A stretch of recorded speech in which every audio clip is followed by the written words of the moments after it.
In our Bibles, Philippians chapter 1, beginning of verse 27, Paul says this: "Only let your conversation be as it becometh the gospel of Christ, that whether I come and see you or else be absent, I may hear of your affairs, that ye stand fast in one spirit, with one mind, striving together for the faith of the gospel, and in nothing terrified by your adversaries, which is to them an evident token of perdition, but to you of salvation, and that of God. For unto you it is given in the behalf of Christ not only to believe on him, but also to suffer for his sake, having the same conflict which ye saw in me, and now hear to be in me."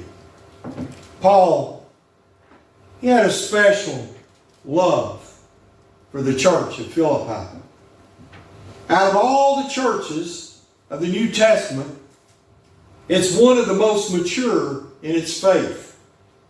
However, the church did have a few problems. Like every church, they needed to guard against false teachers.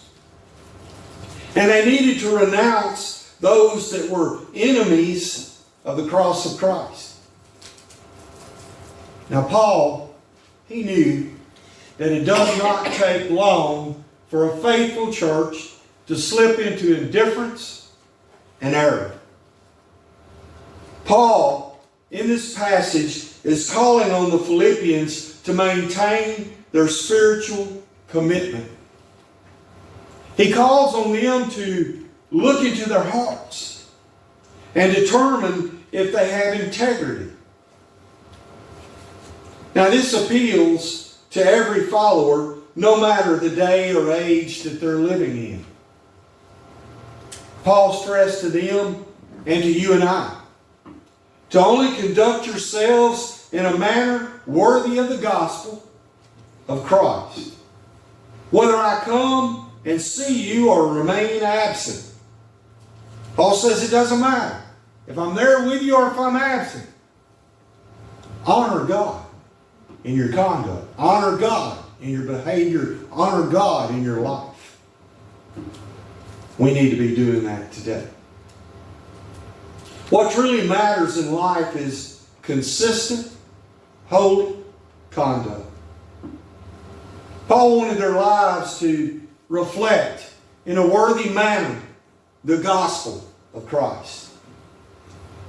Paul admonished them, and you and I, in chapter 2, beginning at verse 15, that ye may be blameless and harmless, the sons of God, without rebuke, in the midst of a crooked and perverse nation, among whom ye shine as lights in the world, holding forth the word of life, that I may rejoice in the day of Christ, that I have not run in vain, neither labored in vain.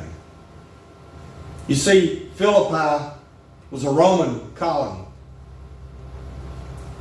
And as a Roman colony, they had a privileged status, giving them in many of the rights enjoyed by the citizens of Rome itself.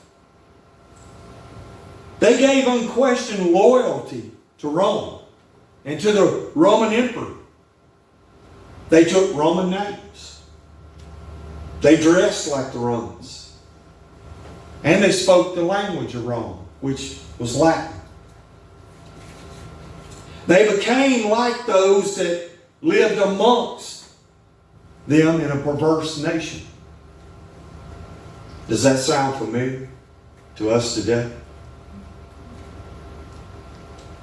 When the unsaved look at the church and they do not see the church living with the holy character it preaches and teaches, the unsaved are turned off by the church.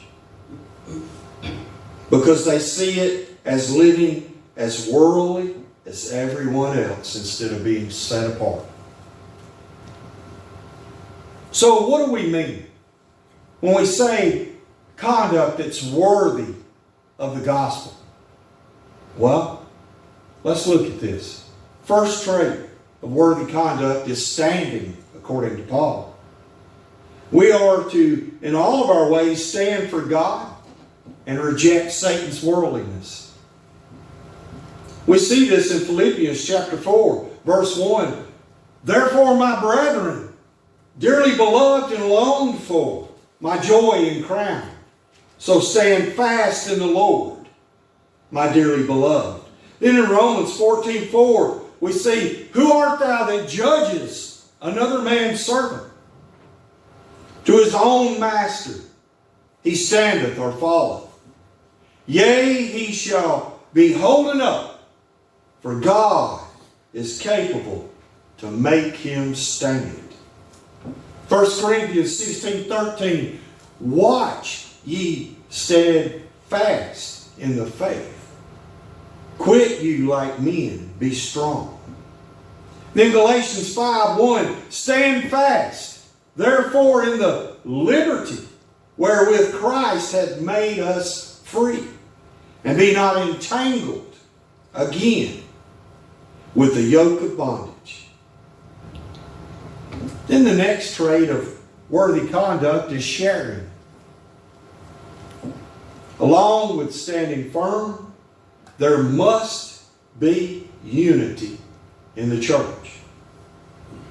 I'm thankful that here at Northside, we are in unity. We have unity as a church and as churchgoers.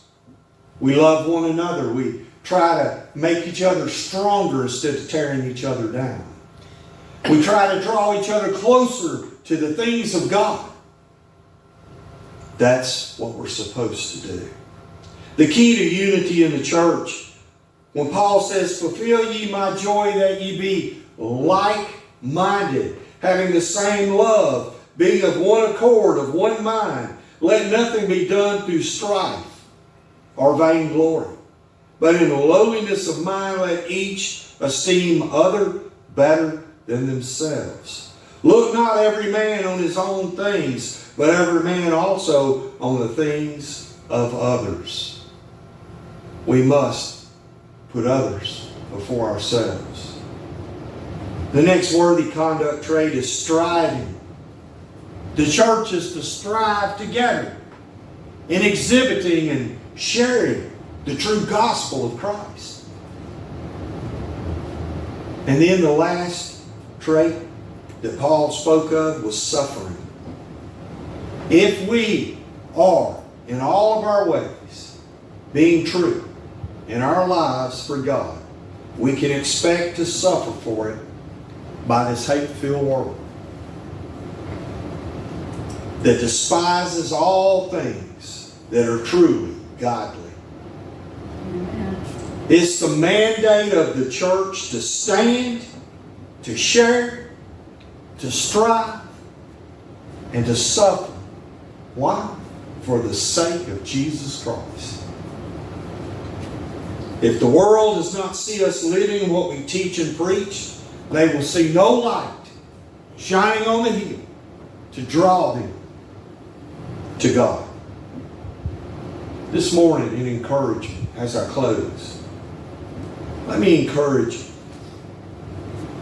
Let us live with worthy conduct that honors God, drawing others to Him. Let us be the example that we're supposed to be. Let us not push people away, but let us draw people closer to God. We've seen growth here at Northside Baptist. We've seen growth here because we're honoring God. That's my belief. We're honoring God and we're trying to help others honor, worship, praise God. But does that mean we're the only ones doing it? No, absolutely not. There are other churches doing this very thing. So we should pray not only for our church, but for our sister churches as well, as they march on in the ways of Christ. The Lord told us that great persecution would come upon us. We're at the threshold of it, brothers and sisters. Going to see an increase in persecution of churches, of pastors, of all things that are godly. Why? Because Satan has his hooks in this world and he's trying to lead it to destruction. And we're headed that way. I pray that you will walk, talk, and live honoring Jesus Christ and the cross